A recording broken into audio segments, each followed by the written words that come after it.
Welcome to the Writer's Block podcast. I'm writer Polly Roberts, and every episode I will be in conversation with another Cornwall-based writer, discussing process, why we write, and the part Cornwall plays in our work. I hope you find some wisdom and inspiration in what you hear.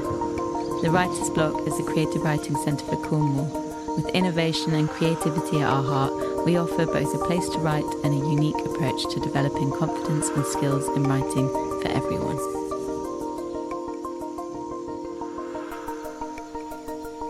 Angeline Morrison is a singer, multi-instrumentalist and songwriter living in Cornwall. Having grown up among many styles of music, including soul, weird folk, traditional folk and more, her career has spanned multiple genres and projects. She's collaborated as part of folk duo We Are Muffy and Rowan Morrison, as well as more, and her most recent album, The Sorrow Songs, was produced by folk legend Eliza Carthy. The Sorrow Songs has been described as restoring the hidden historic black presence of Britain. Angeline's voice is like nothing I've heard before, beguiling from the soul and wholly captivating. I hope you enjoy this conversation. Hi Angeline, welcome to the podcast. Thank you for having me. Thank you so much for coming all this way. I've just heard it's a 45-minute drive, so thank you. I hope it was okay in all the mizzle. Oh, it's fine, and you've got a wood-burning stove, so I'm in bliss. It's okay. I read that you arrived down in Cornwall in 2002. Is that right? Have you been here all that time? Or 2003? What brought you to Cornwall? I fell in love with the Obios. The Obios. The Padstow Obios brought me to Cornwall. I found out about it when I was getting really into finding out about ancient folk traditions that are still practiced all around Britain. I was probably about 17 at the time, and I was getting stuff out of the local library in Birmingham, and I found this incredible recording of ancient rituals that are still practiced to the present day. I think the recording was probably made in about the 1960s or 70s. It was an old recording, but it was extraordinary to me to know that, okay, you can go all around Britain and find these incredibly ancient practices where often nobody knows where they came from because they're so ancient, but they've been handed down in kind of this invisible chain of practitioners, and then new generations of practitioners, and it's just kept the energy of it and the concept of it flowing. So as soon as there was a recording of the song, the May Day song of Padstow, that was part of this kind of bundle of information, and I was so transfixed by it, and I thought, I've got to go down there. I've got to go there and experience this for myself, and so I did. I went on my own, and I stayed a night in a B&B, or stayed 2 nights in a B&B, so I could see the Os going to bed as well, being put to sleep. And for the next year, it was just magic. It was absolutely enchanting. And when you get there, have you been? We haven't actually been. I'd love to go. Really do go. There's nothing quite like it. It's absolutely incredible. So there's all this energy and kind of excitement, and everyone's buzzing, and the osses are amazing, and the dancing is like nothing that you could ever imagine. I've never seen dancing like it. It's so extraordinary. And you think, where did this originate? It's so unique. And then the sound of all the accordions and the drums just goes straight into your body. You know the way music affects you on that kind of bodily level. So I found the sort of, it felt like my heartbeat was going in time with the drumming. It was just extraordinary, and I was so I was really just caught in its spell and thought, I must come and live in Cornwall and be closer to this. Incredible. Have you found that has carried on influencing your own practice? Yes, definitely. I've always been influenced by that which is ancient and that which is mysterious, and I especially love anything that has that kind of lineage where it's been practiced for so long that it's built up that significance that ancient things have. Yeah. But also, as somebody who mostly lives inside my head, I really love things. I love those practices and those songs and those dances and and those things in culture that we are not quite sure of the origin of. I really love those because there is so much possibility there, and you can imagine into them in ways that are so exciting and enriching. Yeah, magical. And it makes me think actually of your album, The Sorrow Songs, and how much you've imagined into other people's other worlds, that there's maybe something for you about, you say you live inside your head a lot, about actually really enveloping yourself in a story. Is that quite natural to you? It does come naturally to me, yeah. I'm one of those people who loves people watching, and if I go to a cafe, I listen to, or ride a bus or something, and I listen to snippets of conversation and think that could be a song, or that could be a song, overhearing things and imagining things into lives, going for a walk at dusk, and where you can see in people's houses when they've just started turning the lights on. Not in a creepy way, obviously, in a curious way. You just catch a little glimpse and you imagine what might be good, what conversations are happening, what music are they listening to? Is it who are members of this family? Are there any pets? How do they all interact with each other? And there's just stories everywhere. Stories are everywhere, and I'm so excited by that.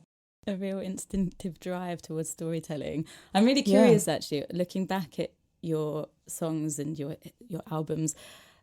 There are a lot of utilising not utilising, maybe that's not quite the word, but embodying other people's stories and the folk tradition, picking up songs that are in existence and bringing your own incredible voice and take to them. Thank you.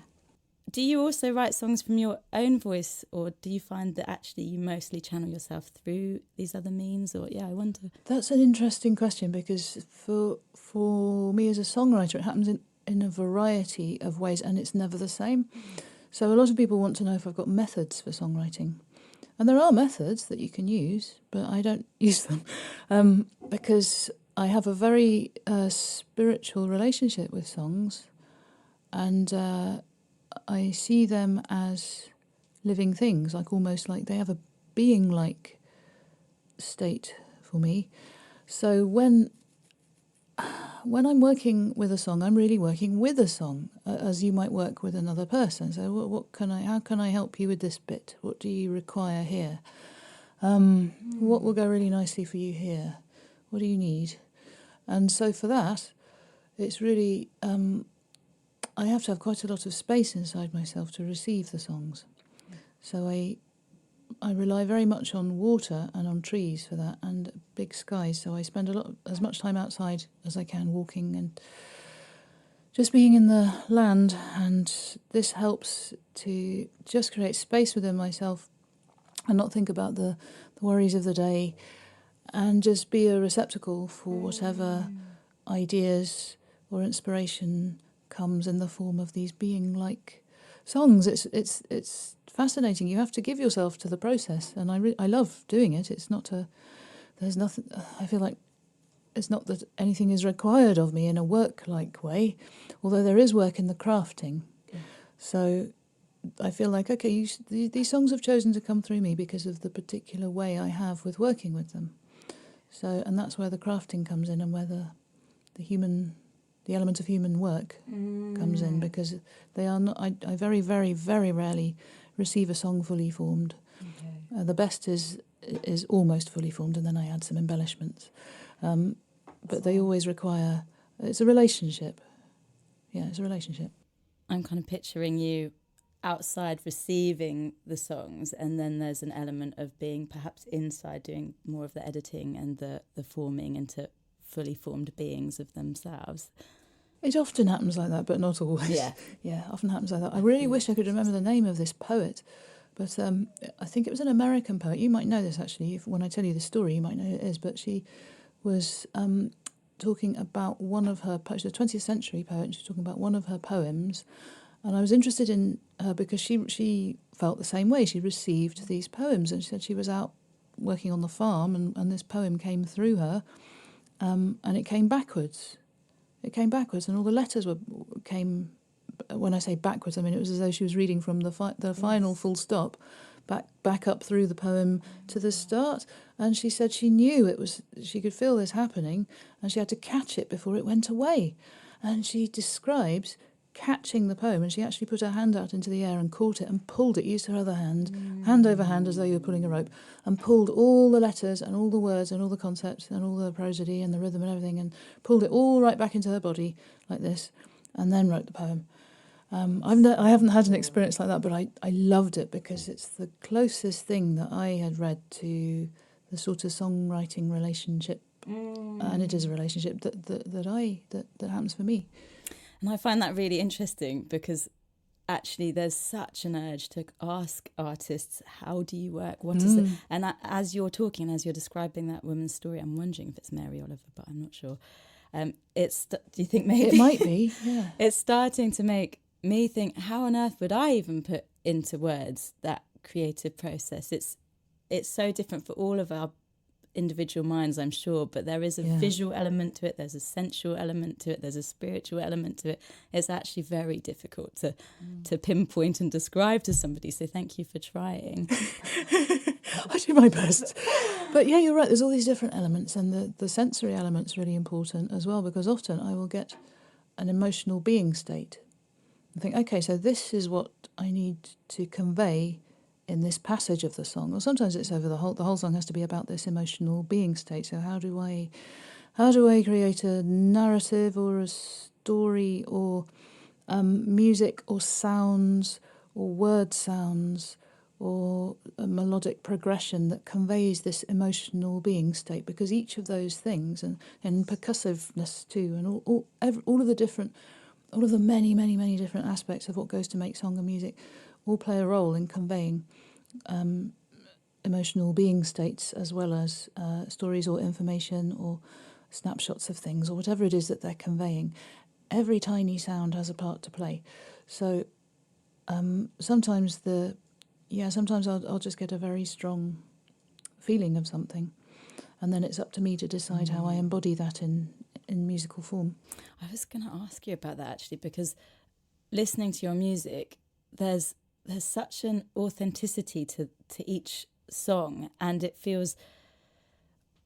so deeply hits what feels like the exact right string to me. So for instance, and I know you've talked about it a fair bit, but the unknown African boy died 1840. Like, I keep getting that stuck in my head, and as a new mother, I feel like crying the minute I even hear the first note come back into I could cry now talking about it.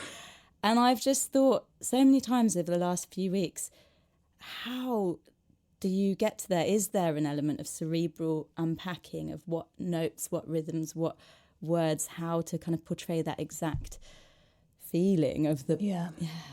Well, with that particular song, it just broke my heart when I read the story. It absolutely broke my heart. And my first thought was he was around 8 years old, they reckon, and he should have just been playing with his little friends. And probably was when he was captured, unless he was born into slavery, which is another possibility. And then as another mum, my first thought was, what about his mum? So I went to the sea, actually, to try and feel a bit closer to him, because that was the last sort of place I guess he was alive in his life on the planet. It was in the sea. He didn't make it to shore alive, as far as we know. And I just walked by the sea. I set a day aside for this. However long this takes, I will spend all this time here and see what comes to me. And when it came to me that I must write the song from the perspective of his mother, that's when things started to flow. Okay. So that was how it happened with that particular song. I needed to be shown the perspective first, because it was how do I honour this child and his mother and all the... So in the song, his mother realises what's happened. So first of all, she is wondering where he is, and then she very quickly realises what's happened, and then more voices come in. Eliza Carthy, the wonderful Eliza Carthy, who produced the album and wrote all the string arrangements, you will hear her voice on there, and her combined voices, along with my backing vocals, represent the other women in the village who realise what's also happened to their children. Because it was very common. Children were easy to catch, and babies and toddlers, they were very easy to catch, and were often abducted for that reason, and they were also cheaper to buy. If you wanted to buy an enslaved African, it was cheaper to buy a child because they could do less heavy lifting and you had to look after them a bit more. What an amazing story, or important element to bring into the tradition. And I know that wow, I want to ask you actually. I think I heard that the hope of the songs were that they might carry on these stories that haven't been in existence in the folk song tradition and pass around in the way that all the other UK folk songs do pass around. Is that absolutely? I'm very happy that you picked up on that, because that was my dearest wish really for the album, is that people who love and sing traditional and folk songs, because obviously these are not traditional songs, they're freshly composed by me, but those people who love those songs will want to sing them in the settings in which folk songs are shared and sung, like folk clubs, like sing-arounds, like, all the places where people might sing traditional and folk songs, because the premise of the album is that we have, in Britain, we have a historic black presence, and it goes back at least to Roman times, and that's only as far back as we have evidence. It most likely goes back much, much farther than that. But what we do not have is a body of folk song that speaks to this presence and their everyday lives in the way that African-American people, the descendants of the enslaved Africans in the plantations in America, they have their folk song tradition. Yeah. And also in the descendants of the enslaved African populations in the Caribbean and in South America and other places where plantations were all over the world. A variety of folk song traditions emerged there. But in Britain, we don't have that. Or if we did, and you see, for me, this is a lot of people in the folk world ask me this. I feel like it is absolutely not possible that there never was this tradition of music and song. Right? It's just not possible. Humans are naturally musical and song-making creatures, naturally, and particularly when we look at all the many and varied cultures and ethnic groups that exist throughout the continent of Africa. There are so very, very many singing and music traditions, right? So it's absolutely not possible, as far as I'm concerned, that there never was a tradition of folk music and folk song. It's just that it hasn't survived. We don't have it. We don't have access to it. And I don't know how we would find it at this point. And that's my next research. When I get some time to apply for funding, my next research will be into the historic black communities in Britain. For example, Bute Town in Cardiff, Liverpool 1, Bristol, and to try and find evidence of songs and music and dances that they listened to, played, practiced, loved. Try and find the earliest possible evidence of those. And there'll probably be a lot of music hall in there and things like that. But I'm really interested in trying to put feelers out and trace those things as far back as we do have evidence for, because the kind of stuff I'm talking about, there isn't evidence for.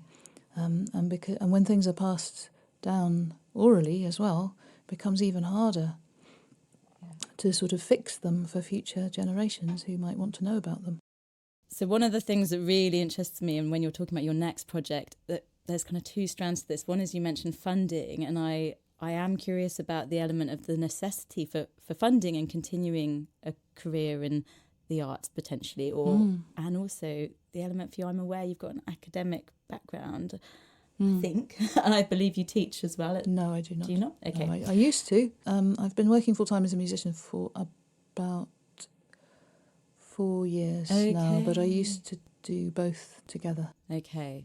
Wow, another strand I'm now interested in, but that marrying between the academic, the researching part of your craft, whether they feel kind of combined to you, that part of you, that history of yourself that used to be an academic, or maybe still sees yourself. Well, the thing is, I how can I put this? My academic training was really helpful in terms of the research for this project. It was really, really incredibly helpful. So even though I'm not really engaging with that world, because I prefer to focus on my on my song-making work and my singing work. That's the priority now. It's really time I put that first and focused all of my energies into that. But there's a lot of really incredibly useful and helpful things that I've learned through the rigorous trainings that you go through as an academic, and I may go back to it in future. Who knows? Okay, I wondered whether it fed into there being that side of you that seeks the stories, but actually when I heard you talking, it sounded much more of a creative storytelling seeking. But like you said, it's as if there can be an aid from that background. You do have the knowledge of how to research, how to dig out the stories in a historical format and approach the institutions that maybe have records and that side of things. Yeah, it definitely helps. Although, as you correctly point out, for me, that love of stories just comes from deep within me. Yeah. Back to the funding side of things. So is that a necessity, would you say, for each project, that there's that strand, or that's a way to be able to take a bit more time to approach a different specific idea? Well, for me, the Sorrow Songs was able to happen because of funding. Yeah. The Sorrow Songs album, I couldn't have done that without funding at all. So I received funding from the Arts Council. That was the main source of funding, which when I got that, I was over the moon, because it's a full-time job applying for Arts Council funding, isn't it? It's absolutely, it takes every tiny grain of life force that you have to complete that process. So I did it, and I thought, I've done it now. What will be, will be.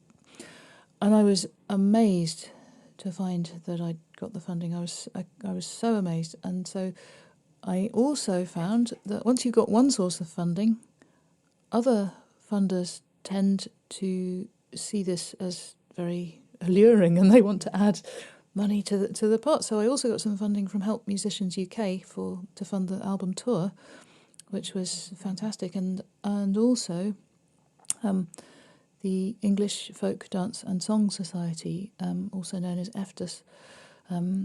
I received an Alan James Creative Bursary from them, which really helped with the early research stages. So I was artist in residence at Cecil Sharp House in London for a week, and I had a room to myself and had access to the library. And the librarians there are just wonderful. They're just wonderful. They're so generous with their time and so knowledgeable. And whatever you want to know, they'll research it for you. And I had time and space to compose as well. So a couple of song ideas came there, and I did a ton of research there as well, using their library resources. So yeah, the funding is material support and material resources are absolutely necessary, whatever we are doing in life, but particularly for artistic and creative people, because we need to live same as everybody else.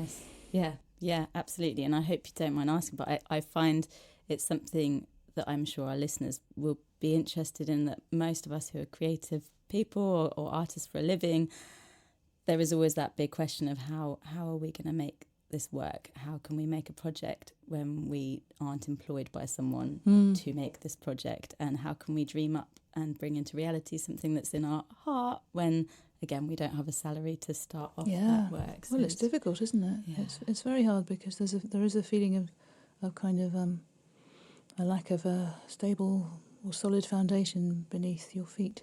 I feel that anyway. You are touring a fair bit at the moment, though. So is that quite new to you, to be away a lot? Gigging and touring are not new things to me, but I haven't been this busy before, so that's new. That's new. Yeah, I looked at your tour schedule because I thought, I'd love to see you live soon, and I couldn't believe you seem to be all, well, not just over the country, but over in Europe too. And yeah, it's exciting. Do you love that performing element to things? I am very shy, so performing is something that doesn't come naturally to me necessarily. So I do love it, because the songs are brought to life through me. So it's really important to do it, and I can't even begin to put into words the feeling of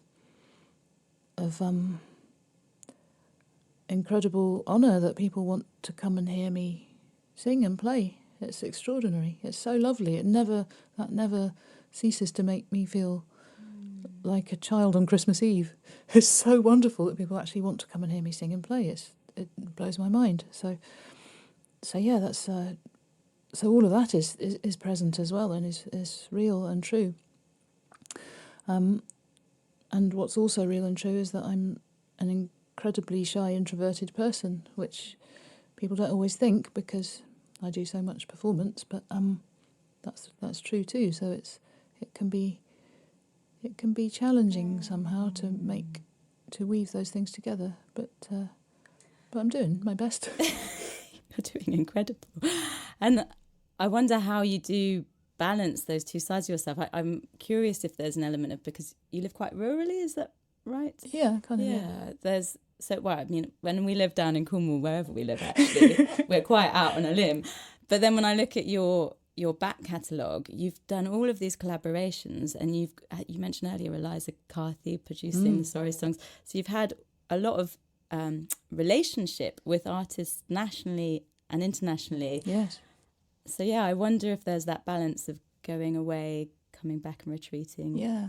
Well, a lot of those collaborations were done remotely, actually. Yeah. Not all, but quite a lot of them were.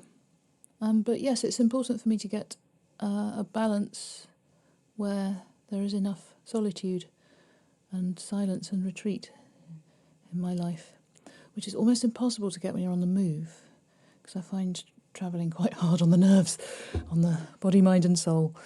And I meet musicians all the time, my friends and colleagues, and a lot of them, they love the travelling and they find it really exciting and it's part of the fun for them. And I feel a bit envious. I'd love to have that because it would make life so much easier. So yes, it's always there's always some balancing to be done, put it that way. Yeah. How did you come about to meet these people at a distance?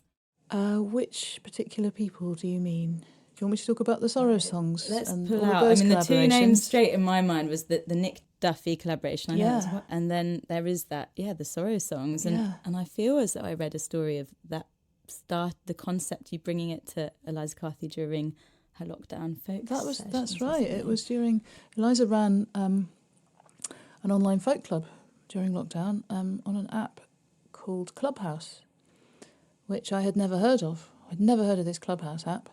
And somebody else recommended it to me for a different reason. And I was looking for this other podcast that had nothing to do with folk music. And as I was scrolling through all the possible things that you could do on Clubhouse, so it's like people have live rooms on Clubhouse about different topics. And it's all audio, so you can, you don't have to do your hair or makeup, and you can, wear your pyjamas and fluffy socks and do it, and it's really nice. So if you want to talk about whatever, I don't know, cats, gaming, whatever you want to talk about, there's a room for that, and there are specific times. So I was looking for this other room that had been recommended to me, and I happened to see that there was a folk club led by Eliza Carthy. I thought, oh my days, I've got to come in this room, and it was amazing. And so it was like a kind of good old-fashioned sing-around that you have in a pub or a folk club where everybody just takes turns. And then at the end, everybody unmutes and claps and talks to each other. And Eliza was running it. And then there was another one the day after, run by Piers Corley, who is a wonderful ballad singer. And that's the ballad room. So Eliza ran the folk room, and then the following day, Piers ran the ballad room. And all the same people would go to both clubhouse rooms. So I met a lovely bunch of people, really fantastic people, and all really talented also, as well as being lovely people. And we all sort of championed each other online. So they were very early champions of the Sorrow Songs project. But what I did was I had written a couple of songs for the album already. So I demoed them in this clubhouse room, and Eliza loved the two songs that she heard from the Sorrow Songs album, which was sort of I was in the composition stage at that point. I'd already received the Arts Council funding, but I was in the composition stage. or had I received the funding? I can't remember whether I'd received that or not. But anyway, Eliza offered to produce it because she loved the idea of it, she loved the concept, and she was really impressed with my songwriting. So she offered to. I can't even begin to tell you how very many of my dreams came true in that moment. It was like multiple dreams, all different colours, and some of them have got sparkles in them, and they're all sort of clashing together in this multicoloured lush cloud above your head. It was so amazing. And Eliza is now a friend as well. She's a wonderful person, and we really got on, and it was so much fun. She had to work remotely because there was COVID in her household. So when we were doing the recording, she wanted to come. Originally, she was going to come to Cornwall for the week. We recorded in Cube Studios in Silverwell, and they have accommodation there. And because I had funding, I was able to get some really excellent musicians who didn't know me. Like, the only one that I'd met was Clark Camilleri, who is a wonderful banjo player and guitarist. He plays old-time music, and I met him because he was working at Cecil Sharp House on the front desk when I was artist in residence there. So we talked about the project, and we really got on, and he's lovely. And so I asked him if he would be the guitarist and banjo player, and I'm so happy that he said yes. And then also I was recommended by a friend, Hamilton Gross, who is a Celtic fiddle player. He's classically trained, but he plays Celtic fiddle. And he said yes. Wow. And then Cohen Braithwaite Kilcoyne, who is a wonderful singer and also plays Anglo-concertina and accordion, and who is very famous in the folk world. And I was a real fan of Cohen, so I was very shy to approach him. I was like a tentative fangirl, but I had money to pay him, so he didn't know my music at all, and we hadn't met or anything, but I was so happy he said yes. And we all got on really well, so they're the Sorrow Songs band now. So whenever we play the album out live, there's probably about 3 or 4 songs I can play on my own if the band can't make it to a gig. But when we can all get there together, we play as much of the album as we can, because it depends how long we've got. It's about an hour's worth of material, and you don't always get that long on stage. But we tend to go through the album, and it's not theatrical, but there are elements of it which are almost a little bit like a show. So much. It's really fascinating to hear, because one of the things of choosing to be down in Cornwall is it's quite cut off from the rest of the arts world. So to be able to actually make and maintain those relationships, it's really amazing to hear the different ways that has worked for you. And with the theatrical element, I've seen some images and videos, and I've noticed the other day on Instagram you had something about a wheatgrass headdress that... Oh my days, yeah, that made me so happy. That's May Queen Crafts. She's on Instagram and Facebook, and she made that for me. So I'd asked her to make me a wheat headdress, and she made that one for me, and I love it so much. So I like to experiment with headdresses, and I tend to use what I can find in the hedgerows and what's seasonal, and make headdresses, because I just love them. I like wearing them. I just really love them. But there's something really special about that one. It looks gorgeous. I've had so many comments about that. Thank you. Yeah, but it's lovely. But it's May Queen Crafts is who to thank for that. I'm really curious about that. The balance between the collaboration and the solo work, and how that runs for you, how it is to work with people. Well, I really enjoy collaborating. I really love it. It's new and different every time, and it stretches you. It stretches you in so many ways, as a singer, as a composer, as a person. It really stretches you. And so I've got many collaborations. There's Rowan Morrison, which is the folk horror or hauntology collaboration with Stephen Stannard, who is also known as the Rowan Amber Mill. And there's all my work with Nick Duffy of the Lilac Time. And you asked about you mentioned, Nick, when you were asking about how I meet all these people. So Nick was making his volume 2 of his covers album series called Simulacra, and he was looking for a female vocalist, and he really liked what I did as the Ambassadors of Sorrow. So we sort of knew each other as acquaintances, just as fellow members of the music scene in Cornwall. we had met and said hello and stuff. So he just invited me to come and do some backing vocals, really, or guest vocals, I should say, not backing vocals, guest vocals on his album. And we just had so much fun. We had so much fun that towards the end of the day, I said, do you think maybe we could do an EP or something? Because we were just chatting, and we found out we both came from Birmingham. So I said, why don't we do an EP about, like, growing up in Birmingham and all the funny little memories and stories and things that we've got from our childhoods and teenage years.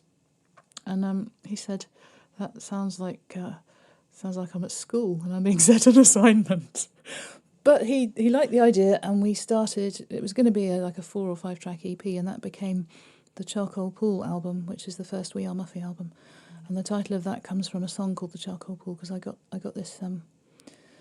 I got very ill and almost died when I was about 11, swimming in this water that my dad had put all this charcoal in to try and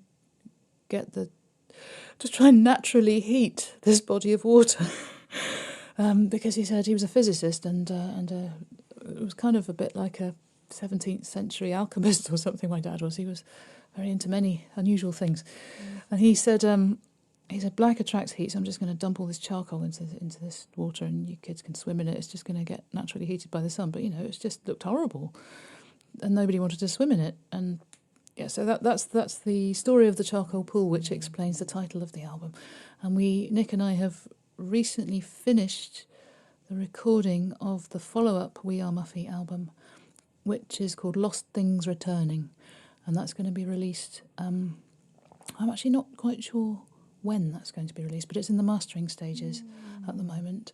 And the idea of that album is that sometimes life gives you lovely surprises when you're not expecting them, so it's much more positive focused, even though we have quite a dolorous sound, and the songs are not necessarily kind of joyous sounding, but the idea and the concept behind it, I think, is a much more positive one than the first album. I imagine the contrast will really add to it, and I'll look forward to listening to it. But I just can't imagine how you've got all these different relationships and projects, and they're all in quite different styles as well and genres. And I've noticed they're all under different releases. You self-release some, you've got some with one record label, another with another. Are they different parts of yourself being fed? Yes, they are, because all of those musical styles and genres are ones that I have a natural love for. Some people are quite confused about the fact that I make music in different genres, and I always feel confused myself at their confusion, because I feel like, well, if you love music, people who love music don't only love music in one genre, do they? They might have an intense preference for a specific genre, and that's the way I feel about being a singer and a songwriter. That I've always had a kind of an eclectic input. Like, there's certain sounds move me, and that you can't necessarily compartmentalise those sounds into specific genres. It's a sort of a sound world and an atmosphere that is very moving to me. I'm really aware that your time is precious, so I'm just going to end by, we often ask our guests what their ideal creative day would look like, but I'm wondering whether you can tell me a little bit about, let's say, more like a random creative month, because I'm getting the sense that your life, that it very much changes, that there will be busy months of touring and months where you're very busy researching. So yeah, that's a lovely question. An ideal creative day or month for me would be about stillness and spaciousness and warmth. So I'd love to have. I don't have any sort of a wood-burning stove or real fire in my house. There isn't. It's not possible to get one. But I'd love that. And so I would probably go out walking most of the days, go to stone circles, go to the sea, go to the woods, and clear my mind. And in the evenings I would light my real fire that exists only in my imagination at the moment, and piece together the ideas that I had managed to channel during the daytime in the evening. That would be a lovely way to spend a month. Beautiful. That sounds gorgeous. Thank you so much, Angeline, for making the time to join us. Thank you for having me. It's been lovely.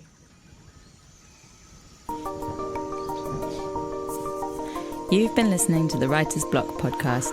If you enjoyed this conversation, take a look back at our many other podcasts featuring Cornish and Cornwall-based writers and artists. Watch this space for our next episode.